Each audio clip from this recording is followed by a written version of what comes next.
यहाँ पे प्रधानमंत्री अगर बाहर के मस्जिद में भी जा रहे हैं तो ये देखा जाएगा वहां वाला मस्जिद है, यहाँ वाला मस्जिद नहीं है। मैं सिर्फ पूछ रही हूँ क्योंकि ये एकता तो देखी जाती है। एक मिनट राज मिश्रा जी, एक मिनट, एक सेकंड मैं फैज खान जी और हाजी साहब के पास जाऊंगी। उससे पहले राज मिश्रा जी आप बता दीजिए, ये बार बार हिंदू त्योहारों पर जिस तरह से पत्थरबाजी हो रही है, हाल के दिनों में जिस तरह हमने देखा कई जगह हुई, ये बार बार आपको लगता है एक पैटर्न है, एक मोटिवेटेड है, या फिर एक नफरती टूल बन गया है? अब लोग जिस तरह से जुलूस निकलता है, विसर्जन होता है और कुछ लोग आकर उसमें उपद्रव मचाने की मंशा से पहुंच जाते हैं। सुचरिता जी, आज दो चीजें रही है। मैंने आज एक बांग्लादेश के बारे में भी एक चीज पढ़ा है। बांग्लादेश में स्पष्ट रूप से यह कहा गया है कि जो वहां का अल्पसंख्यक समुदाय है वो गणेश पूजा में 5 मिनट पहले नमाज से अपने साउंड को बंद कर देगा। ये बाकायदा बांग्लादेश के अल्पसंख्यक के लिए कल ही एडवाइजरी जारी कर दी गई है। और नमाज के वैसे साउंड तेज बजाएगा ही नहीं और नमाज के 10 मिनट बाद ही अपने साउंड ऑन कर सकता है। यह बाकायदा बांग्लादेश के अल्पसंख्यक के लिए एडवाइजरी जारी की गई है। हमारे देश का अल्पसंख्यक बड़े मजे में है। हमारे देश का अल्पसंख्यक पत्थर भी मारता है हमारे हर एक पूजा पर और फिर कहता है ये पॉलिटिकली मोटिवेटेड है। भाई पॉलिटिकल लोग ला करके आप बीजेपी पर आरोप लगाए रहे होंगे, सिंपल सी बात है। बीजेपी वाले आपके मस्जिदों पर लाकर पत्थर रख जाते हैं, बोरी बोरी। हाँ, बीजेपी वाले आपके घरों में ला करके पत्थर रख जाते हैं। जब भी कोई त्योहार हमारा होता है तो ये परिस्थितियां देखने को मिलती है। लेकिन एक बात बता दूं सुचरिता जी, ये बात जो आज हम संविधान की बात करें, बाबा भीमराव साहब अंबेडकर की बात कर रहे हैं, वाकई में 1945 में उनको चिंता थी इस बात की कि ये भारत के अंदर होने वाला है। उन्होंने एक किताब लिखी थी, द पार्टीशन ऑफ इंडिया, 1945 के अंतर्गत बाबा भीमराव अंबेडकर साहब ने लिखी थी। पेज 297, 298, 337 उठाकर पढ़ लीजिएगा। उन्होंने स्पष्ट रूप से वहां पर मेंशन किया था कि भारत का मुसलमान भारत को दारुल इस्लाम नहीं मानता है, दारुल हर्ब मानता है। और दारुल इस्लाम और दारुल हर्ब के अंदर फर्क है। दारुल इस्लाम का तात्पर्य है कि इस्लाम का घर और दारुल हर्ब का मतलब है युद्ध का घर। तो भारत का मुसलमान हमेशा भारत को युद्ध का घर मानेगा और यहां वो जिहाद के लिए पूरी तरह से तैयार रहेगा। इसी कारण से इसका जवाब में आपने जो इसी कारण से आज सुचरिता जी ये हो रहा है। लेकिन ये पेनफुल है, ये पेनफुल है। ये हमको हमारे आपने कहा था ना, सुनिए सुचरिता, आपने कहा था ना, मैं समझ रही हूं, लेकिन मैं ये समझना चाह रही हूं कि ये सहनशीलता क्यों नहीं है? मैं वही कर त्योहार के प्रति ये संवेदनशीलता और सहनशीलता होनी चाहिए। आपने मंदिर मस्जिद की बात की थी ना कि मंदिर से क्या दिया जाता है? मंदिर से पूड़ी बांटी जाती है बाहर और जाति नहीं, धर्म नहीं पूछा जाता है, दिया जाता है, खीर बांटी जाती है। लेकिन प्रॉब्लम यह है कि मस्जिद के बाहर जब भी कुछ जाता है तो वहां से पत्थर बांटा जाता है। और कांग्रेस की बात कर रहे हैं, हाँ कांग्रेस के नेता बात कर रहे हैं। आपकी सरकार रही जब से देश आजाद हुआ, सुनिए, गुरुकुल को आपने खत्म किया,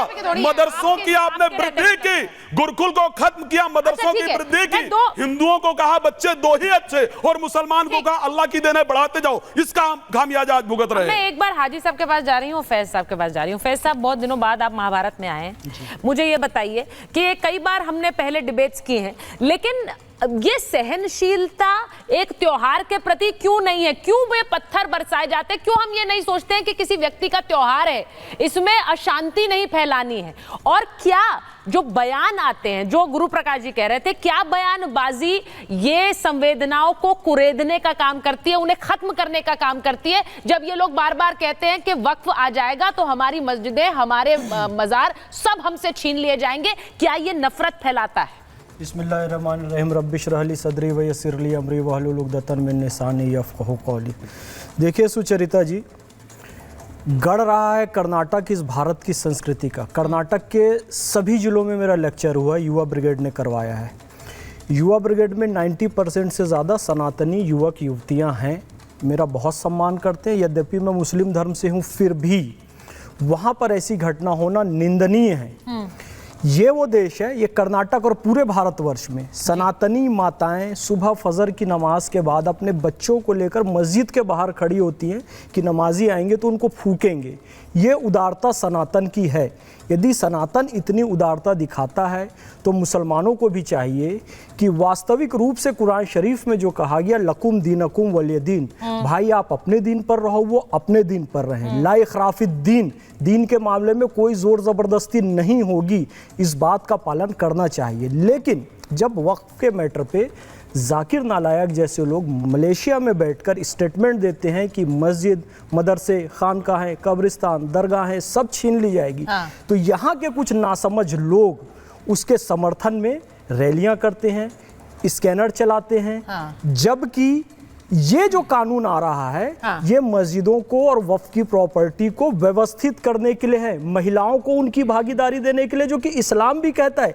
कलेक्टर देखेगा, कंट्रोल छीनने के लिए नहीं है, कंट्रोलर एंड ऑडिटर जनरल इसको ऑडिट करेगा। एक मिनट ये जमीन, एक मिनट सर CAA का भारत के मुसलमानों की नागरिकता लेने से कोई संबंध नहीं था, उसी तरीके से इसका भी कोई संबंध नहीं है मस्जिदों को लेने से या वक्फ की जमीनों को लेने से, इसका कोई संबंध। अब जो बात फैज जी ने कही, हाजी साहब जरा मुझे बताइए, आज दूर से मैंने आपको देखा तो मुझे लगा कोई पंडित जी आ रहे हैं, तो आज बिल्कुल बदले हुए अवतार में आए हैं, तो ये बताइए बदले हुए अवतार में आए तो विचार भी बदले कि नहीं है? नहीं, मैं तो ये कह रहा हूँ 2014 के बाद से पहले भी बड़े सारे त्योहार निकाले जाते थे और सब तरीके से शांतिपूर्वक तरीके से सदियों से ये सारे कार्यक्रम हो रहे थे। ठीक है। मगर 2014 के बाद से जब केंद्र में सरकार मोदी जी की आ जाती है, उसके बाद से जो है मस्जिदों के बाहर जो है हथियार लेकर और ऐसे आपत्तिजनक नारे लगाए जाते हैं और ऐसे जुलूस निकाले जाते हैं जो बिना परमिशन के होते हैं। जैसे आपने त्रिलोकपुरी में देखा होगा, बिना परमिशन के जुलूस निकाला गया था। तो और मैं एक और दूसरा बड़ा एक इल्जाम लगाना चाह रहा हूँ, बिना इजाजत के थोड़ी था। देखिए वो तो देखिए वहां पर तो प्रशासन बताएगा। अरे सर सुनिए सर, सोचिए इस सनातन धर्म के अंदर जुलूस बिना इजाजत के निकाले जाते हैं, पत्थर इजाजत लेकर कंप्लीट कर ले पहले हाजी साहब, कंप्लीट करना। सुचेता जी, ठीक है हाजी जी पत्थर पहले कश्मीर में चलते थे। सुन लीजिए 2014, सुनिए यार, पहले कश्मीर में ही चलते थे, अब आप लोग हमारे हनुमान जयंती पर चलाते हो, अब आप लोग हमारे रामनवमी पर चलाते हो, अब हमारे पांडालों पर, गणेश पूजा पर, तो आप भी चला दो यार वहां जाके यार। अगर हम कहें बांग्लादेश में अपनी बारी से बोला, वो बोल नहीं पाए, उनको बोलने दीजिए, उसके बाद क्या हो गया, बोलिए हाजी साहब। नहीं मैं उनका बता रहा हूं, पहले आप बताइए, गुमराह करने का प्रयास मत कीजिए। बीजेपी पर हम, हाँ बैठिए, एक मिनट रुकिए, पहले बात सुनिए। हाजी साहब हाँ, मैं क्या बता रहा हूँ, आप क्या यहाँ उकसाने वाली हिंसा, देखिए आपके धर्म के, हाँ यस आपके धर्म के व्यक्ति का अपमान कर दिया, इसमें कोई दौरा नहीं। आज आपके मुख से सच्चाई निकल गई कि आचार्य राज मिश्रा ने मेरा नंबर आएगा, धर्म के व्यक्ति का अपमान कर दिया। ये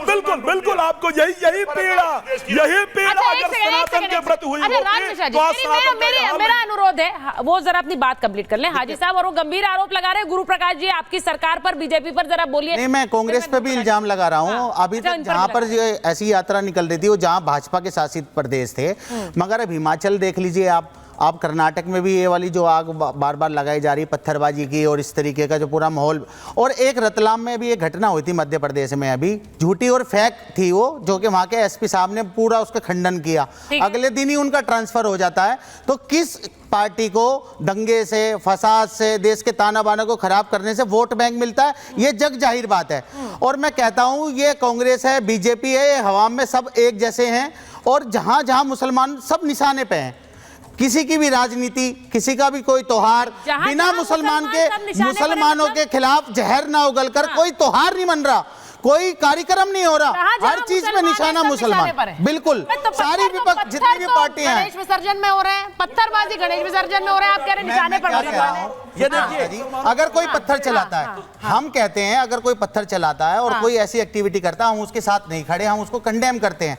मगर ये पड़ता, देखिए खुफिया जानकारी है, खुफिया पुलिस भी होती है, जो प्रशासन का फेलियर रहता है, आप इसका लॉ एंड ऑर्डर का फेलियर मानिए।